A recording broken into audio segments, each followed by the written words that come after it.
हरे कृष्ण।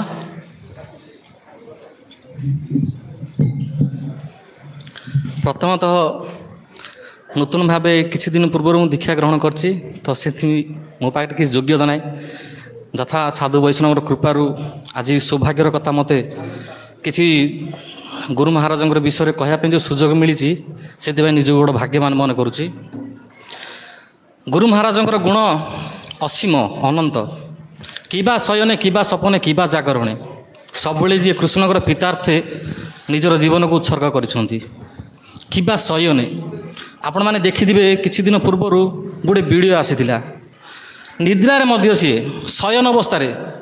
विधिपूर्वक सेमि मन इच्छा ना जिमिति विधिवत भाव जिन समय आलती करने कथा जिन जल अर्पण करने कथा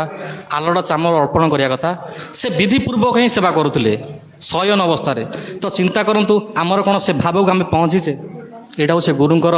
भगवान प्रति से दयाद्र माने भक्ति। किबा सपने सपन अर्थ यह नुह आम शोले जो स्वप्न देखा तांकर स्वप्न थिला प्रभुपादंकर समस्त पुस्तक को ये समग्र विश्व प्रचार करवा बा डिस्ट्रीब्यूशन करवा सब बेले शयन अवस्था से स्वप्न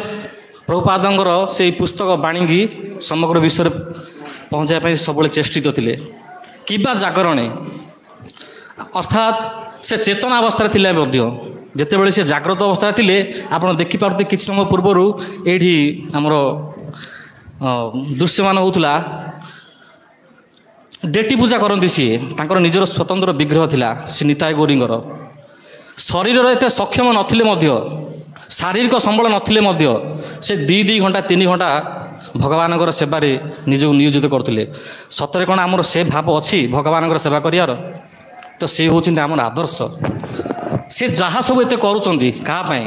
से निजर स्वार्थ करनथिले ये जनसमाज को सचेत देवा चाहूँगी भक्त मान को सचेत देवा चाहूँगी जे प्रकृति जब आम भगवान भक्ति करार अच्छी एभली भाव भक्ति करार अच्छी।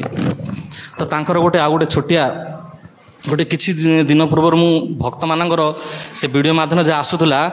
से गोटे देखी वैष्णव शुणी से जितेबाला मंदिर में गोटे तांकर भक्त थे अनन्य भक्त से सब गुरु महाराज को अति आंतरिकतार सहित सी भक्ति करुले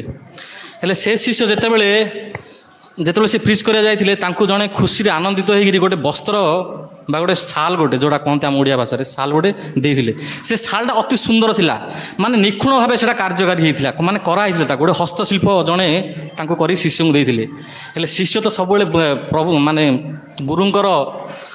तांको ही सब चिंता करे जहाँ भी पाए जहाँ भी करे से भगवान को अर्पण करे ता पूर्व से गुरु को अर्पण करे। तो से भाविला मने मने जे प्रकृति जो एत सुंदर सालटा मुझे मो गुरु महाराज दे था ताले केते बड़ खुशी था यहाँ मु योग्य नुह मो गुरु महाराज को देते बड़ खुशी था। तो सी एति भावना करिसेंती हठात तांकर डोरू कि आसी बाड़ेला जे आउ गुरु महाराज आपन को मन पकाउछंती। तो सी तरबरिया होगी गुरु महाराज पाखु गले आउ गुरु महाराज जो देखीदे टिके स्मित हास्य देले टिके हसीदे कहीं से अंतर्जामी ना अंतर कथा जापारती सी आउ से शिशु कहले जे जड़े तुमको किए गोटे साल्टे देती आ तुम भावुं से मत अर्पण करने आटा आनी दियो मत। तो सी से भाव विड़े झरझर कांदी पकेला से आउ माने समय को आउ टिके भी नक तरतरी ता रूम गला आउ से साल्ट आनी गुरु महाराज चरण देदेला गुरु महाराज धरी पकेले से धरिकी निजर साल्ट निजे किसी समय घोड़ी होगले बेसी समय ना अल्प समय घोड़ी होगले पुणी सेड़ा काढ़ी आउ तो शिष्य को देदेले हेले एटा तुम नहीं जोली कहले कहले नाई महाराज एटा मुझे आपण आनी मु मनस्थ करी आपन को अर्पण करी बोली किंतु गुरुंकर देखु शिष्य प्रति केते दरद से कहले एटा मु जानी एटा तू मते ही दौचु किंतु एटा तो पाखे रखे। तो देखु गुरु महाराज केते अंतर्जामी केते अंतर कथा जानी पारंती। तो से भाव को लेकिन आम सब चेष्टा करवा इमिति गुरु महाराज मिलवाटा बहुत विरल तेणु चरण में आम कोटि कोटि दंडपत्र प्रणाम करी तांकर बाणी सेवा करवा आम अर्थात बपुत सेवा करार ऐसे अपूर्व भाग्य आमर ना तथापि तांकर बाणी जदि सेवा करिया ताहले आमर मनुष्य जन्म को सार्थक करि परिबा। हरे कृष्ण हरे।